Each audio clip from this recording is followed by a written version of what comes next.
Welcome back to Movie Recapped. Today I will show you a crime, drama, horror film from 2009, titled The Loved Ones. Spoilers ahead. Watch out and take care. The film opens with Brent, a teenage boy driving through the countryside with his father Dan in his old car. While teasing each other over the state of the vehicle and their tastes in music, Dan takes out and lights a cigarette, which Brent disapproves of. Distracted by his father's actions, Brent doesn't see the person standing in the middle of the road until Dan calls attention to him. Brent manages to dodge the stranger at the last second, but the car crashes against a tree, killing Dan. 6 months later, we find Brent at school chatting with his best friend Jamie. They discuss their plans for prom, and Jamie shares some plan and protection with Brent, encouraging his friend to have fun. The moment is interrupted when a classmate of theirs and certified goth, Mia, walks in to use her locker, completely ignoring the presence of both boys next to her. Jamie stares at her, speechless and obviously infatuated. After Mia leaves, Brent nudges into Jamie following her, and he does exactly that, only to return seconds later with exciting news: she's accepted his invitation to prom. Another girl walks in then, Lola, a shy-looking gal, who asks Brent to go to prom with her. Brent turns her down as politely as he can since he's going with Holly, his girlfriend. Lola doesn't react, but she's quite obviously not pleased. After classes are done, Brent leaves the school to meet with Holly at the doors, who offers a ride because she's finally passed her driving test. Brent asks her to guess who has invited him to the dance but doesn't offer an answer. They end up making out in Holly's car, where she keeps asking for the answer to his previous question. He doesn't reply at first, asking for more layers of clothes to be lost before he replies.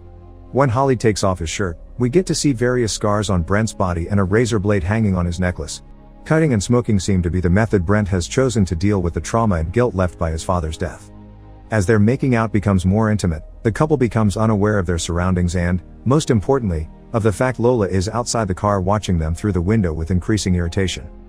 A couple of hours later, Holly drives Brent to his house and asks him if he should pick him up there for prom, since his mother doesn't know she's gotten her license yet.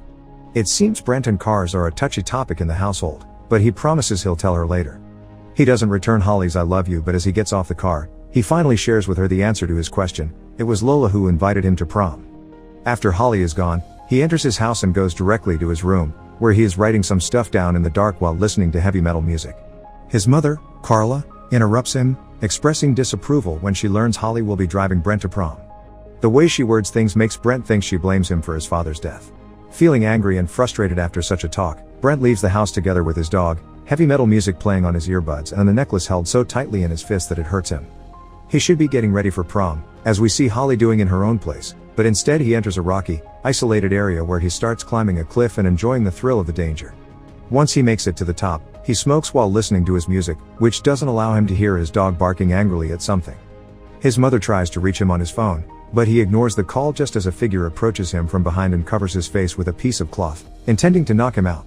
Brent tries to fight back with no luck, and during the struggle, his phone is kicked away. The stranger takes a sleeping Brent away on their truck.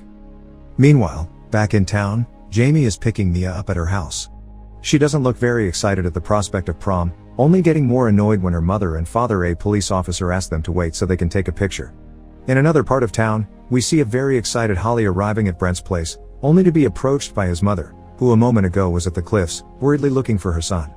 She asks Holly if she's seen Brent, but we all know she hasn't. Night falls.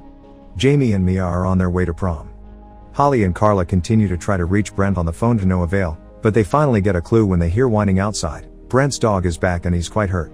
Carla calls Mia's father, Mr. Valentine, to tell him about what happened, but the cop doesn't take her seriously at first since Brent disappears for hours often. During this conversation, his wife shows obvious distress, as if this brought back old, painful memories. Mr. Valentine changes his mind and takes the problem seriously when Carl tells him their dog had been stabbed. Said dog is now in Holly's car, who is trying to take him to the vet while Carla talks to the police officer, but she stops the car when she realizes the dog hasn't survived the trip. 2 different cars are followed next. First, Jamie's.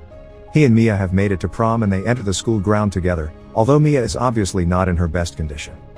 The other car is the truck that kidnapped Brent, which is stopped in the middle of the road so its driver can pick up the dead animal.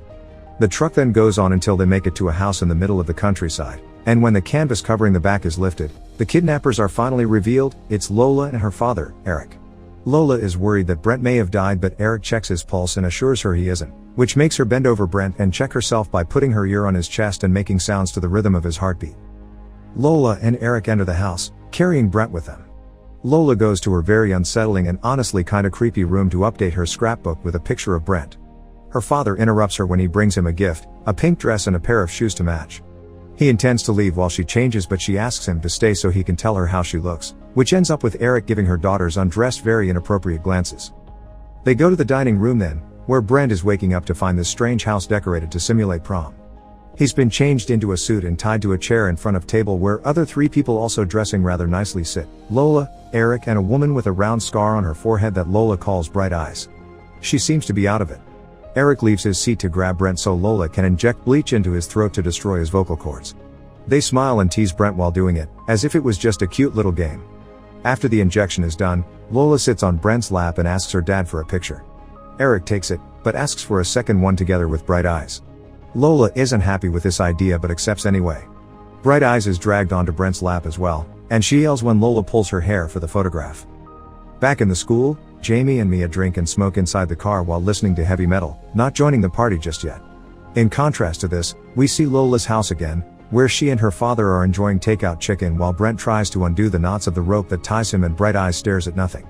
Lola finds a wishbone in her chicken and offers it to her dad to make a wish together. Eric wins it and, even when he swears he's made a wish for her, Lola is not amused. Incredibly annoyed, Lola asks her father who looks prettier, she or Bright Eyes. Feeling stuck between a rock and a hard place, Eric replies that both look pretty, which makes Lola even angrier.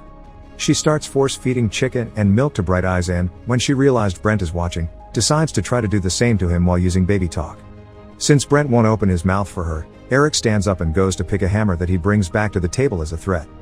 It works. Brent nods his answer to Lola's, "Isn't finger-licking good question?" He also asks for the toilet, and Lola tells him he'll be allowed to go if he licks her finger first. He obeys, and the not-so-innocent enjoyment Lola is getting from it causes her jealous dad to stop them. Brent still needs to go to the toilet, or so he claims, since he's most likely attempting to escape, but Lola, instead of taking him to the bathroom, chugs a glass of milk and then holds against his now open zipper so he can pee in it. When Brent doesn't manage to do so, he gets threatened again for possibly lying. He must pee before Lola counts to 10 or her dad will nail him to the chair with the hammer he used to hurt his dog. Brent pulls it off by 9. When Lola gets closer and threatens to cut his member, Brent kicks her back as he finally manages to free his hands from the ropes. He hops his way out of the house, since his legs are still tied, and hides under Eric's truck to have a hidden place where to cut the remaining rope off with his razor blade. Eric leaves the house and when he doesn't see Brent around, hops inside the truck to give him chase. Brent rolls away when the engine is turned on, believing to be safe now, but Eric pulls back and the truck lights instantly fall on his victim.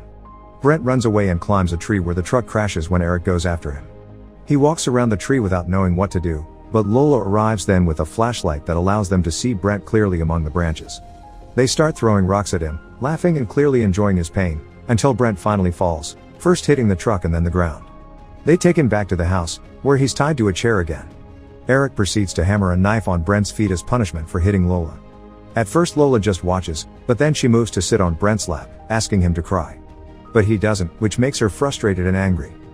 At the same time, Mr. Valentine is investigating the cliff and finds Brent's phone and music player, which he takes back to Carla, who is waiting in her house with Holly and telling him how Brent believes she blames him for the accident, but she doesn't. Back with Brent, who's been seated between Eric and Lola and must endure how she shows him her creepy scrapbook. It's not just an album of memories, there are pictures of all the boys they've kidnapped and tortured for their fake proms through the years. One in particular calls his attention, Timmy Valentine, the only one that managed to escape. Brent immediately recognizes him. It's the guy that had stood in the middle of the road and caused the accident that killed his dad. Anger eats him from inside. It's all Eric's and Lola's fault.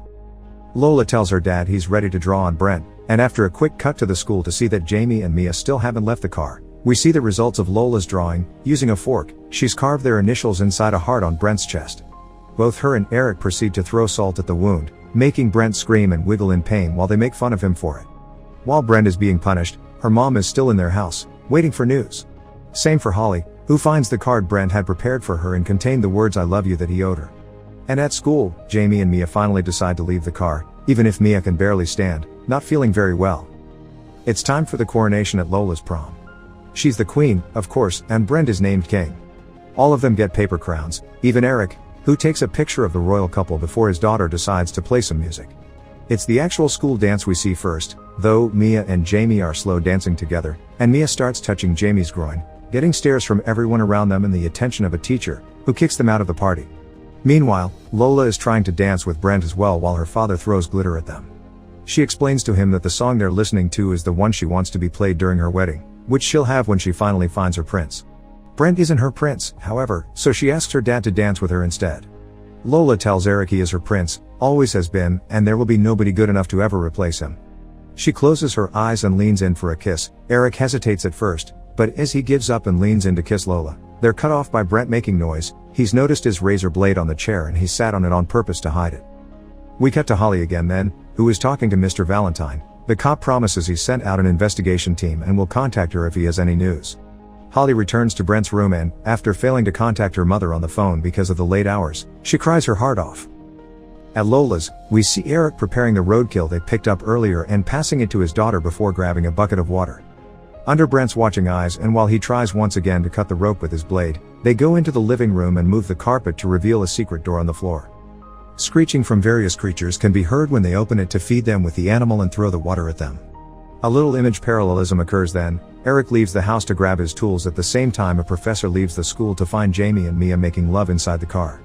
After the couple is kicked out by their teacher, we go back to Eric, who hands his electric drill to Lola so she can drill a hole on Brent's head. After doing so twice, they start pouring hot water into it, revealing the procedure behind what happened to Bright Eyes, lobotomization. Luckily Brent manages to finish cutting the rope tying his hand before they're done, and he pushes them away from him before grabbing the falling drill to cut the rope on his ankles, then proceeds to use the knife he takes off his feet to attack Eric repeatedly. Furious, Carla jumps on him, but he manages to shake her off before going after Eric. He pushes him inside the pit and watches how the creatures who turn out to be the previous lobotomized victims feed on him. As Brent stares at the horrifying scene in front of him with disgust, Lola approaches him from behind and pushes him into the pit as well. Getting even angrier when she realizes she can't save her dad, she starts throwing things into the pit before closing it. Some of those things turn out to be the flashlight and the hammer, which Brent uses to defend himself from the other victims, leaving him as the only living being left in there. Back in town, Jamie takes an exhausted Mia back to her house, trying not to look suspicious or awkward in front of her father. Another parallelism occurs here. As Lola checks on Bright Eyes, Mr. Valentine goes inside the house to check on Mia, who is crying in her bedroom, wondering why he isn't found.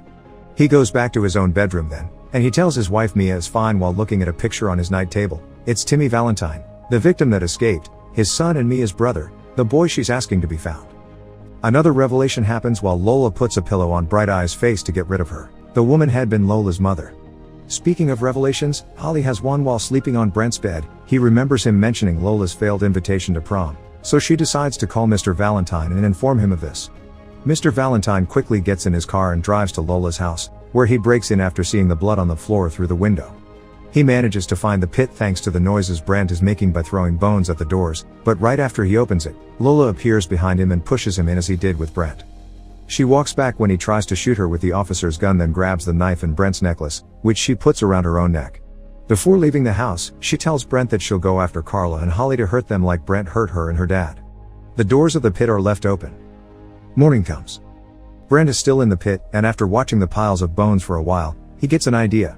As this happens, Lola is walking along the road, barefoot, shoes and scrapbook one hand, knife on the other. When she sees a car in the distance, she quickly realizes that's Holly, who never heard back from Mr. Valentine. She throws the scrapbook at her car to make her stop, then jumps in to attack Holly. While the girls struggle in a fight, Brent is creating a pile of bones and bones that help him climb out of the pit. He wastes no time in escaping by using the police car Mr. Valentine had arrived with, driving at an insane speed. In a matter of seconds, he makes it to the spot on the road where Lola is chasing Holly. Brent quickly recognizes his girlfriend and drives around her, hitting Lola instead. As soon as he stops the car, Holly gets inside and cries when she realizes who is driving. They take a moment to reunite and bask in each other's presence, but they're interrupted by the painful groans of Lola, who is dragging herself on the road behind them, knife still in hand because she still wants her revenge. Brent sees her and, after sharing a look with Holly, he doesn't hesitate. He starts the car to run over her. Lola watches her end come to her in slow motion. With the danger and horrors finally over, Brent drives back to his home, where he and Holly reunite with Carla in a tight hug. Make sure to subscribe and turn on notifications so you can watch more videos like this. Thanks for watching.